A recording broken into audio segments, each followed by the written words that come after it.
Hi friends, sa buhay natin, hindi natin maiiwasan ang pagkakasakit.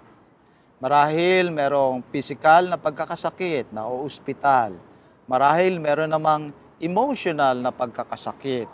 Meron tayong anxiety, depression, o hindi pagkatulog. Alam niyo po ba sa banal na kasulatan ay itinuro kung ano ang gagawin kapag tayo ay may sakit. Ito po ay nasa James chapter 5 verse 14. Pakinggan po ninyo ang sabi ng banal na kasulatan. May sakit baga ang sino man sa inyo? Ipatawag ninyo ang mga matatanda sa iglesia at ipanalangin nila siya. Maliwanag po na ang unang payo sa atin kapag mayroong sakit o karamdaman na dinadamdam ay ipatawag ang mga matatanda sa iglesia at ipanalangin nila siya. Manawagan.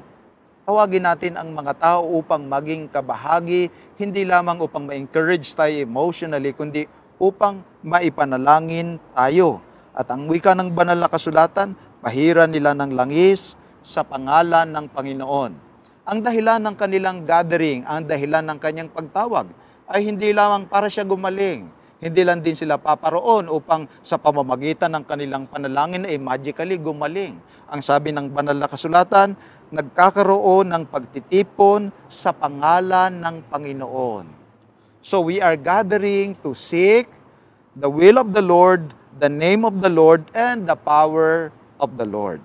Verse 15, at ang panalangin ng pananampalataya ay magliligtas sa may sakit at ibabangon siya ng Panginoon. At kung nagkasala siya, ay ipatatawad sa kanya. Maliwanag na bukod sa pananawagan, ay itinuturo din na kapag may sakit, ay ang pananampalataya ng pananalangin ay magliligtas sa may sakit.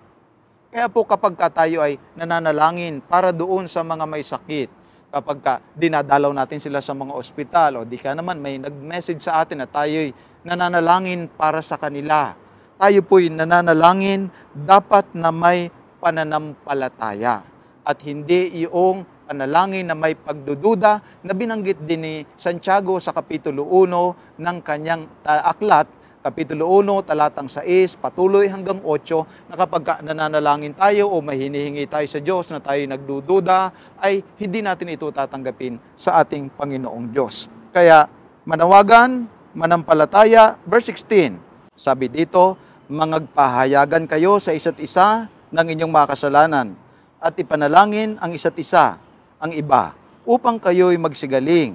Malaki ang nagagawa ng maningas na panalangin ng taong matuwid. Sa panahon po pala ng ating pagkakasakit ay mabuting pagkakataon upang tayo ay magpatawad.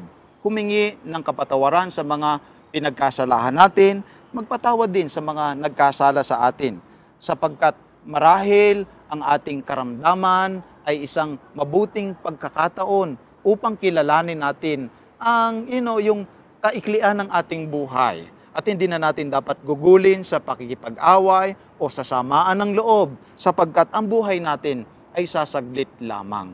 Hayaang ang ating pagkakasakit ay maging platform din, opportunity upang magkaroon ng reconciliation. Iyon ang itinuturo ng banal na kasulatan. Alam niyo po ba, maraming mga studies din na kapag galit ka, kapag mainit ang ulo mo, yung emotionally disturbed ka din, marami kang kaaway, mahirap ka din gumaling eh.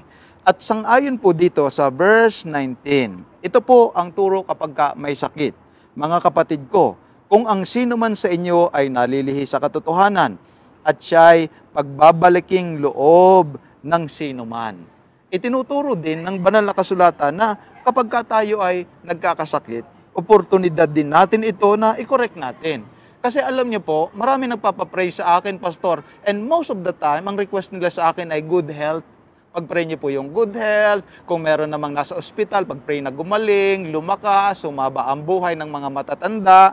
Pero ang ulat ng banal na kasulatan, kung may mga sakit na ganyan, titingnan din natin kung nalilihi sa katotohanan. Hindi naman pwede na ipag-pray lang na ipag-pray na siya ay healthy, malakas, gumaling, tapos nagpupuyat naman, puro chicheria, puro bisyo. Kaya po, yung pagkakasakit, paalala din ng Panginoon sa atin upang ibalik tayo sa tamang aral niya, sa tamang lifestyle. Huwag po tayong mag-aalinlangan na ipaalala sa mga may sakit. Next time, kumain ng healthy. Next time, mag-exercise. Uminom ng tubig. Sapagkat pag may sakit na tayo, ito ang paraan ng katawan upang ipaalala sa atin na ibalik tayo sa tama at sa katotohanan. Because kahit na may sakit tayo, may paraan ang Diyos upang pagalingin tayo. Alam ko din po na sa maraming pagkakataon, hindi na gumagaling ang ating mga katawan. Pero kapag ginawa natin ang pagbabalik loob, ang pagpapatawad, ang pananampalataya, at ang pag-gather ng mga tao, gumagaling din ang ating mga espiritu. Gumagaling ang ating mga relasyon sa isa't isa. At madalas ang pinaka-importante naman, gumaling ang ating mga espiritu, maging handa tayo hindi lamang sa buhay na ito, kundi sa langit na bayan, sa buhay sa ikalawa. Because even now, sa panahon ng ating mga pagkakasakit, we can live God's Word in this world.